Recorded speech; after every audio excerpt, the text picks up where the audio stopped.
ભુજ શહેરના bus station વિસ્તાર પાસેના પેટ્રોલ પંપની સામેની બાજુ આવેલ ત્રિકોણીય બગીચામાં અસામાજિક તેમજ માથાભારે ઈસમો દ્વારા મસમોટું દબાણ કરવામાં આવેલ છે।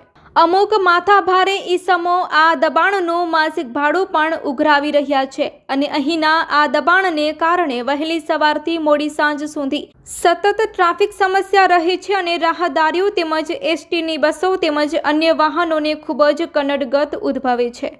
આ દબાણ સત્વરે હટાવવામાં નહીં આવે તો અહીંના માથાભારે ઈસમો તથા રાહદારીઓ વચ્ચે ભવિષ્યમાં ટ્રાફિક તેમજ દબાણને કારણે શાંતિભંગ થવાની પણ શક્યતાઓ પૂરેપૂરી રહેલી છે। આ વિસ્તારમાં સત્વરે દબાણ દૂર કરી અને અહીં બગીચો તેમજ જાહેર જનતાના હિતમાં કોઈ પણ વિકાસના સ્થળ તરીકે વિકસાવવું ખાસ જરૂરી છે। અન્યથા ભવિષ્યમાં આ લોકો આ દબાણ રૂપી જગ્યાના માલિક બની રહેશે અને પાકું દબાણ પણ કરી શકે છે।